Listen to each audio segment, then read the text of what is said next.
Hello and welcome to the week 30 update for the account. A lot of progress this week.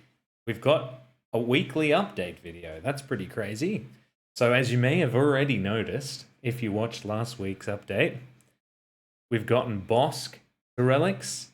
We've gotten TIE Fighter Pilot to relics. Everyone's at relic now. TIE Fighter, Boba, and Admiral Piet are our only characters that haven't achieved their goals. Oops, wrong one. As you can see on the progress report that I do every Sunday, just 3 characters to go. It's pretty exciting. 2 more relics, which should be accomplished this week, depending on how lucky we get with signal data drops. Then we'll be able to hopefully get Boba Fett up and Admiral Piet the next couple of weeks after that. As you can see with the account, we got nearly 100,000 galactic power increase over the past week because of all the relics, and I geared up a few Phoenix characters and whatnot. But it's very exciting stuff. We're at 62 out of 100 for the Houndstooth. Not too long now. We've been getting 1-drop days throughout the week, so that's a bit of a shame. The Executrix as well. The event for the Executrix comes tomorrow. That should get us to 75 shards, and I may have to refresh it. I think I can wait another month for the refresh because I'm not going to do it twice. So I may as well just save the refresh until the very end when I need it. As far as crystals go, we should reach our crystal saving goal of 25k. Is very exciting stuff as well. I keep getting 10th, exactly 10th in my fleet arena. I've been getting kicked back a little bit more now, but I changed my defense. I'm no longer using the Geonosians in fleet unless I want to climb, because it's just a much faster fight, much easier to do it. But I got the Houndstooth Razor Crest IG-2000 on the front line there with reinforcements from Slave 1 and the Vulture Droid.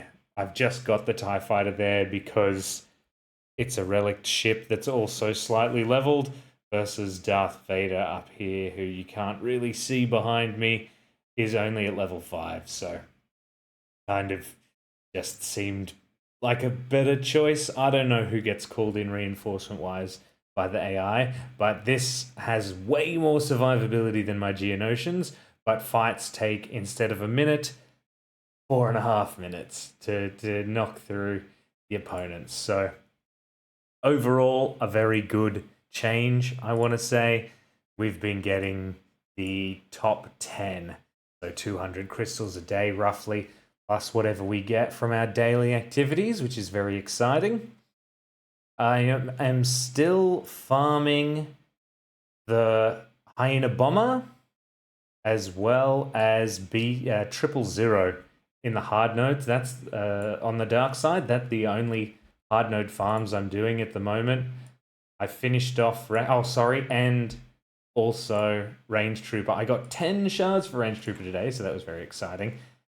But we're going to get Range Trooper up to 7 stars as well, hopefully soon, so that'll be good. I can finally bring him into assault battles. As far as the light side hard nodes, still farming up the Xanadu Blood. We finally have Xanadu Blood at 6 stars, but I'm waiting until after I unlock the Executor, or at least till I have well over 18 million shipbuilding materials before I start investing anything into that. Got a 1-drop day today with the Houndstooth, but slow and steady there. So there are those nodes, as well as farming up BT1. As you may be aware, I'm going for Dr. Afra after this farm, also stabilizing the account a bit. So why not start farming BT1 now? Any excess energy goes towards 7C, 7B for Chirotex, because a lot of the characters that I want to get going after this farm require Chirotex. If we head back to the spreadsheet, I have started writing out my next goal here. Unfortunately, I'm covering up the table. Let me move myself over here. There they are. All well and good. I can zoom back in. Fantastic. I figured out how to zoom on a Google Sheets, so that's exciting. I have all of the characters that I plan on getting up over the next little while. Or rather, after I finish the Executor farm. And I've already got their shards and stuff written down. Once I finish the Executor, I'll write the start and finish weeks, and we'll move on from there in the tabs. And hopefully this will be a very comprehensive list with information and all sorts of good stuff. So all my targets, gear tiers here, mostly gear 12 for a lot of these characters. Some gear 3s because they require, relic 3s, sorry, because they're requirements for future farms that I'm planning on doing, and a couple of relic 5s because we need those for Dr. Aphra. So if you want to cast your eye of those there, that is what the plan is. As far as comparing ourselves to Darth Loquator's guide, that is what we were originally following when we started this account, looking at Darth Loquator's Executor Rush guide. We have made it to week 30, which means we're right here. In Darth Loquator's timeline, we will have been finishing off getting the Beskar Armor Mando requirements. I did that way earlier. I don't really know why I did that earlier. I just was farming exclusively characters and no gear, so it just felt right to do. As far as relics are concerned, Loquator wanted us to be already done with Piet and Boba Fett, and at this stage working on Dengar with still 2 relics to go. So I'm pretty much on par with that right now.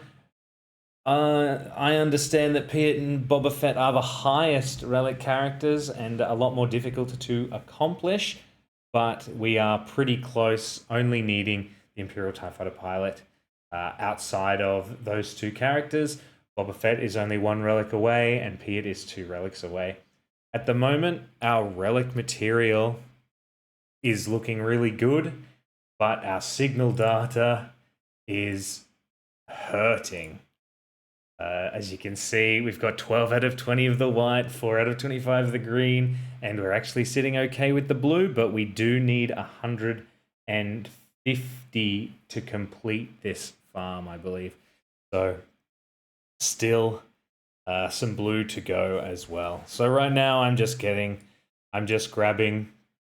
white signal data whenever I get energy until I have accomplished that goal. It's slow and steady. Because we no longer need gear to gear up any characters, any of my grade 2 currency is now going towards Zinbittle gear that you can turn into Zimbittles, such as, I think, these computers, HoloLenses, and there's one other thing. I suppose we could probably just look at the Zinbittles to know for sure. The HoloLenses, the computers, and the detonators, but we're not picking up the detonators, so mostly just that. Any excess fleet energy I have after farming the Outrider goes towards trying to get more of these HoloLenses, because it's slow goings with the Zimbittles, and we're still spending our Mark III raid currency on impulse detectors until we get all 40 out of 40 there. Any extra can then finally start going toward the Zimbittles, but I think it'll be pretty on par going forward for the rest of this grind. It's very exciting stuff going ahead. I've been giddy with excitement all week with how much progress I've made towards our end goal. It has been very exciting stuff. The consistency in Fleet Arena has been really nice as well, but I have enough relic characters now to make use of a Datacron, which is just bonkers. So if you've been enjoying these updates, please be sure to click the subscribe button and the like button and all those good fun things. I do stream Wednesday, Thursday, and Friday mornings on twitch.tv/happyfish. They are mornings in Australia, starting at around 8:30, going to around 12-ish, depending on how I'm feeling. So if you want to stop by there and say hi, I'll be there. But that's all for this week's update, week 30. Probably another update next week just to show what's going on with the rest of these relics. Have a good one. I'll see you then. Bye-bye.